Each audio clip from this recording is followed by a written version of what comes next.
Bismillahirrahmanirrahim. In the name of Allah, the most beneficent, the most merciful. Welcome to my another videos.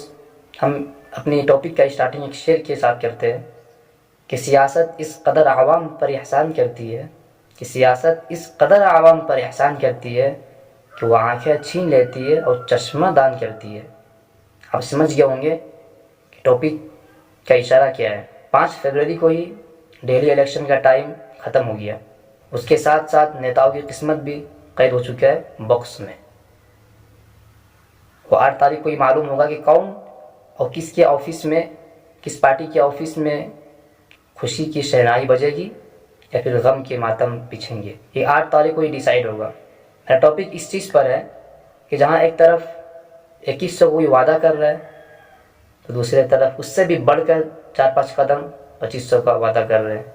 और ये वादा करने वाले एक तो सेंट्रल गवर्नमेंट में बैठे, एक तो स्टेट गवर्नमेंट दिल्ली में बैठे हुए। क्या 10 साल काफ़ी नहीं था 2100 देने के लिए? नेताओं का हाल ये है कि 4.5 साल करीब वो जनता की जेब को काट कर अपने जेब में पैसे भरते हैं। वो इलेक्शन के टाइम वो सुबह से लेकर शाम तक जनता के ऊपर पैसे से बारिश करते हैं। काश कि उसी पैसे से अगर डेवलपमेंट कर देते अपनी कॉन्स्टिट्यूंसी में तो पैसे बांटने की ज़रूरत या नौबत नहीं आती। कोई रात के अंधेरे में पब्लिक को 2000 दे रहे तो दिन के उजाले में भी 1500 दे रहे। क्या तमाशा बना दिया, एक पैसों के ज़रिए वोट को ख़रीदा जा रहा है। मुसलमान पॉलिटिक्स में, सियासत में इतने वफादार है, किसी का अगर पैसा लेंगे तो उसी को वोट देंगे वो। और जब रिश्ते रखने जाएंगे तो 10 जगह देख कर, बिरयानी खाकर, ढकार मारकर, यानी 10 जगह खाने के बाद तब वो बाद में डिसाइड करते हैं। और सियासत में इतने सूफी बन जाते हैं, इतने बुजुर्ग, मत पूछिए। कोई नेता अगर 500 दे दिए तो हाँ बिल्कुल मेरा वोट उसी को जा रहा है। भाई सियासत है, पैसे दे रहे वो आपके ही पैसे है। तो 4 साल काम नहीं कर रहा है आपके एरिया में, उसी का पैसा बचा हुआ है। पैसे रखो, खाओ पियो, हटाओ। जितने नेता दे रहे सबके रैली में जाओ और सबके पैसे लो, इसलिए कि वो पैसे उसकी जागीर नहीं है, वो आपके ही पैसे है। उन्होंने जमा करके रखे 4 साल से, जो आपके एरिया में काम नहीं कराया, वही पैसा जमा करके वो रखकर आज आपके ऊपर निछावर कर रहे हैं। तो इसमें शराफत दिखाने की कोई ज़रूरत ही नहीं है। जो पैसे दे रहे भाई पैसे लो और एंजॉय करो। वो वोट दो तो सिर्फ अपने मुस्तकबिल को देखकर, पैसे क्यों देख कर अगर वोट देंगे तो नेता हमेशा ऐसा ही करेंगे। और ये हमारे पता नहीं इंडियन पॉलिटिक्स में बिल्कुल कॉमन रिवाज है ये। जब तक कि हम नेता के ही लैंग्वेज में कमिटमेंट नहीं करेंगे उस वक्त तक नेता यहाँ का सुधरने वाला नहीं है।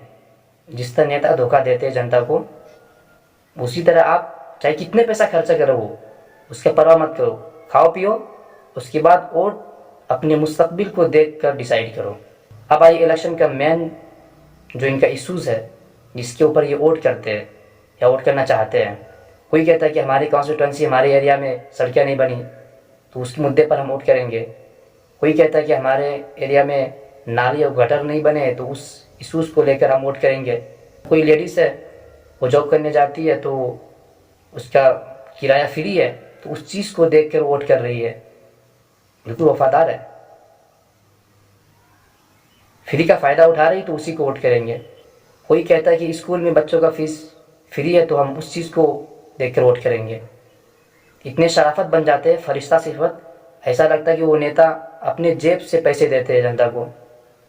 और इतने शराफत बन जाते हैं कि मत पूछिए जनाब। तो सवाल ये है कि मैं बात करूँगा सिर्फ ओखला और मुस्तफ़ाबाद कॉन्स्टिट्यूंसी की कि 10 साल क्या काफ़ी नहीं था गटर और नाली बनने के लिए?